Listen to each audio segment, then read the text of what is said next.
अल्हम्दुलिल्लाहि रब्बिल आलमीन वस्सलातु वस्सलामु अला अशरफिल अंबिया वल मुरसलीन अम्मा बाद। अस्सलामु अलैकुम वरहमतुल्लाहि वबरकातुहू। आज का सच्चा वाक़या है शैतान को जीतने मत दो, मुश्किल वक्त में सब्र करना और अल्लाह ताला की पनाह मांगना। अल्लाह सुब्हानहू व तआला सूरत हामीम अल सजदा में आयत नंबर 35 और 36 में फरमाते हैं, और ये बात इन्हीं को नसीब होती है जो सब्र करें, और इसे सवाए बड़े नसीब वालों के कोई नहीं पा सकता। और अगर शैतान की तरफ से कोई वसवसा आए तो अल्लाह ताला की पनाह तलब करो, यकीनन वो बहुत ही सुनने वाला और जानने वाला है। इस आयत में अल्लाह ताला ने फरमाया कि कितना ही मुश्किल वक्त क्यों ना आ जाए, वहाँ क्या करो, सब्र से मदद तलब करो, बुराई का जवाब नेकी से दो। ये बहुत ही मुश्किल काम है। शैतान से बच कर रहो और अल्लाह ताला की पनाह मांगो।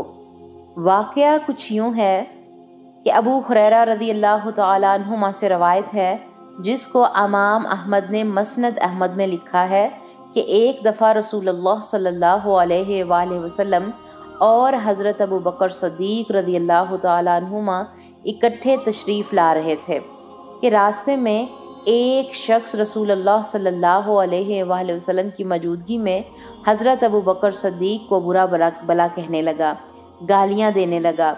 हज़रत अबू बकर सद्दीक़ खामोशी से खड़े सुनते रहे और रसूलुल्लाह सल्लल्लाहु अलैहि वसल्लम इस दौरान मुस्कुरा रहे थे। जब वो शख्स हज़रत अबू बकर को बहुत ही ज़्यादा सख्त अल्फाज कहने लगा और इससे रुका नहीं, तो हज़रत अबू बकर ने भी जवाब में उसको सख्त अल्फाज कह दिए। हज़रत अबू बकर सद्दीक़ रज़ी अल्लाह तआला अन्हुमा के मुँह से रसूलुल्लाह सल्लल्लाहु अलैहि वसल्लम ने जब अल्फाज सुने तो आप नबी सल्लल्लाहु अलैहि वसल्लम का चेहरे मुबारक पर नागवारी के असरात ज़ाहिर हुए और आप वहाँ से फ़ौरी चल दिए। आपको जाता देखकर हज़रत अबू बकर सद्दीक़ रज़ी अल्लाह तआला अन्हुमा परेशान हुए और फ़ौरन आपके पीछे पीछे चल दिए और रसूलुल्लाह सल्लल्लाहु अलैहि वसल्लम से अर्ज़ की कि ए अल्लाह के रसूल सल्लल्लाहु अलैहि वसल्लम, जब वो शख्स मुझे गालियाँ निकाल रहा था तो आप मुस्कुरा रहे थे, और जब मैंने जवाब दिया तो आप नाराज़ होकर चल दिए। माजरा क्या है? इस पर रसूलुल्लाह सल्लल्लाहु अलैहि वसल्लम ने फरमाया, जब तुम खामोश थे तो अल्लाह ताला की तरफ से तुम्हारी तरफ एक फ़रिश्ता मुकर्रर कर दिया गया था जो तुम्हारी तरफ से उसको जवाब दे रहा था, और जब तुमने सख्त जुमला बोला और कहा तो फ़रिश्ता वहाँ से चला गया और उसकी जगह पर शैतान आ गया। शैतान के होते हुए मैं वहाँ नहीं रुक सकता था।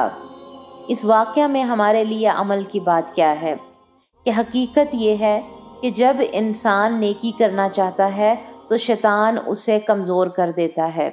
शैतान अच्छे खासे मोमिन पर भी अपने वार करता है, और दुनिया में हक़ और बातिल की जंग तो लगी हुई है।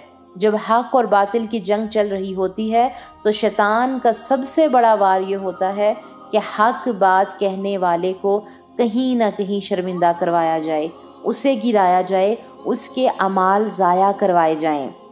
क्योंकि एक आम इंसान की बात और होती है, लेकिन जब एक हक़ बात कहने वाला अगर एक बार भी ऊंची आवाज़ में बोलेगा या दीनदार इसे कोई ऐसी गलती उससे सरजद हो जाएगी तो लोग फ़ौरन उस पर उंगलियां उठाएंगे और कहेंगे कि देखो दीनदार लोग ऐसे होते हैं, दीनदार लोग ये हरकत कर रहे हैं, दीनदार लोग ये बातें कर रहे हैं। ऐसे वक्त में सब्र से काम लेना बहुत ज़रूरी है। अल्लाह ताला ने कहा कि तुम ना बोलो, तुमसे ज़्यादती के जवाब में क्या करो, अगर वो लोग तुमसे ज़्यादती करें, खामोश रहोगे तो शैतान को तुम पर गलबा नहीं मिल पाएगा। तो क्या करें?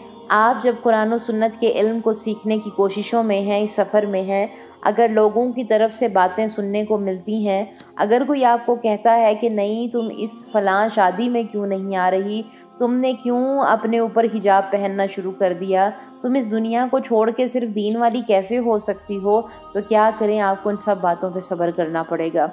اور بھی بہت سی ایسی چیزیں ہوں گی جہاں صبر کرنا پڑے گا۔ کیا پتہ آپ قرآن کی کلاس ہی لے رہے ہوں، اچانک مہمان آ جائیں اور آپ کو جو ہے اپنی کلاس چھوڑنی پڑے، تو پھر بھی کیا کرنا پڑے گا؟ ثابت قدمی وہاں پر کرنی پڑے گی اور وہاں پر بھی صبر کرنا پڑے گا۔ بہت سی چیزیں زندگی میں، بہت سے ایسے معاملات زندگی میں ایسے ہوتے ہیں جہاں پر ہمیں صبر سے ہی کام لینا ہے، لیکن کیا ہے، شیطان بالکل ریڈی بیٹھا ہے، تیار بیٹھا ہے کہ کسی بھی طرح سے ہمارے اعمال ضائع کروا دے۔